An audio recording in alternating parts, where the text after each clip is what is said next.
Yes bwana, moto unaendelea kuungua na ni time nyingine tena, na hapo uko poa. Mambo ni gani? Mambo ni vipi? Uko pande zipi? By the way, moja kati ya kitu ambacho kinaendelea kumake headline kwa leo ni pamoja na jezi namba 6 ambayo wananchi wameshikia bango kweli kweli. Kama unakumbuka kile kipindi ambapo anakuja Skudu Makudubela, pia uzi namba 6 uliweza kushikwa bango kinoma noma na watu walimtaja Ngoma kama ni moja kati ya watu ambao walipaswa kuweza kuitumikia jezi namba 6, lakini kuna ukachero kuzungukana ukatokea hapo katikati, kisha Ngoma akaenda kutoa Simba, baadaye ile jezi ikaja kuvalishwa Skudu Makudubela, na baadaye pia Skudu alikuja kukiri kwamba sio jezi ambayo alikuwa anakuja kuitumikia kwenye kikosi cha Dar es Salaam Africans. Lakini sasa msimu huu wananchi wameamua kuwa serious kweli kweli kwenye kuhakikisha wanaipromote jezi namba 6 na yule ambaye atakuja kuivaa jezi hiyo. Sasa leo wameweza kuposti kwamba watamtambulisha mtu ambaye anakuja kuivaa hiyo jezi namba 6 hapo kesho.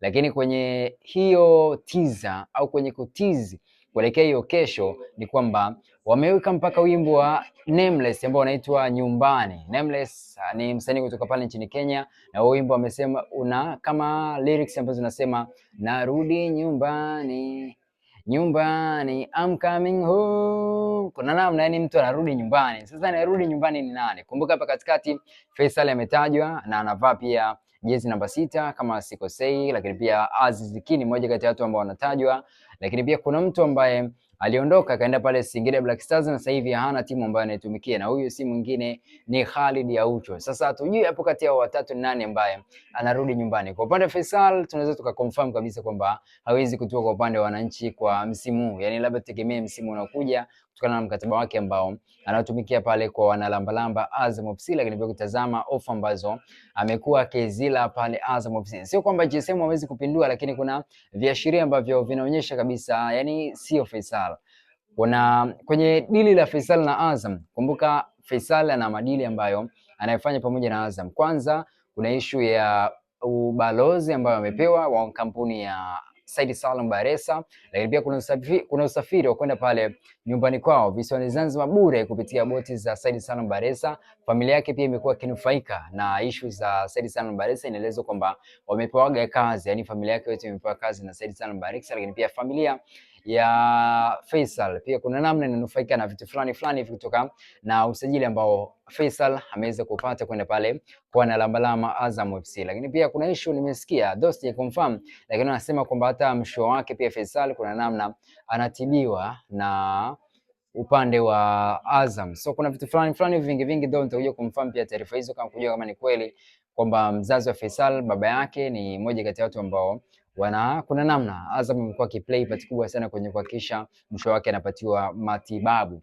Sasa kumbuka hawa watu watatu ambao nimekutajia, mimi nawapa watu wawili nafasi ya kuweza kutambulishwa hapo kesho. Mtu wa kwanza ni Master Key Aziz ambaye tulipokea taarifa, lakini pia taarifa nyingi sana zimekuwa zikidai kwamba hana furaha na timu ambayo anaitumikia kwa sasa hivi. Alienda pale Wydad, lakini Wydad ilimtoa akaenda pale Libya kwenye kikosi ambacho anakitumikia, na imeelezwa kwamba hana furaha na maisha ambayo anayopitia pale nchini Libya.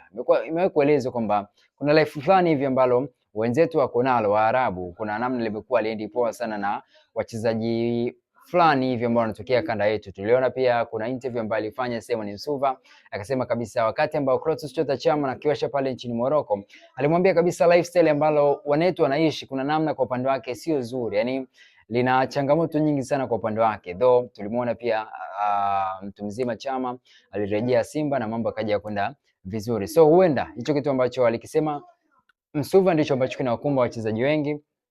Tumeona Jean Charles Ahoua akicheza na CR Belouizdad na sasa hivi ameenda kule Jordan. Kuna timu inaitwa Al Faisal ambayo imemsign baada ya kuweza kuona maisha ni magumu pale. Lakini pia tumeona wachezaji wengine wengi ambao wametoka hapa kwenye ligi yetu wameenda Uarabuni tena wakaona maisha magumu. Tulimshuhudia pia Louis Jose Mixon na kupata nafasi. Tumemshuhudia Seleman Mwalimu naye pia ameenda kule akatolewa kwa mkopo, sasa hivi pia ndo anafanya jitihada za kurejea kwa ajili ya kwenda kufanyia uangalizi na kocha mpya ambaye ametoa pale Wydad. So kuna namna mimi nawapa watu wachezaji wawili nafasi ya kuweza kurudi pale Jangwani. Wa kwanza ni huyo Aziz Ki, lakini pia mtu wa pili ni Khalid Aucho. Hao watu wawili ndio nawapa nafasi kubwa sana ya kuweza kutoa pale Jangwani, ukizingatia au tukibezi na ile theme ambayo imewekwa kwenye ule wimbo wa Nameless kwamba narudi nyumbani, I'm coming home. Wao wawili ndio wanapa nafasi. Wewe kwa upande wako unafikiria nani ambaye anarejea kwenye kikosi cha Dar es Salaam Africans? Dondosha unyama wako hapo. Mimi ni official PMTZ_. Usiache kunifollow pale mjini YouTube @PMonline. Unyama mi exclusive interview, lakini pia stories mbalimbali pia zinapatikana mule. Usiache kunifollow, lakini pia udondosha comment yako. Until next time.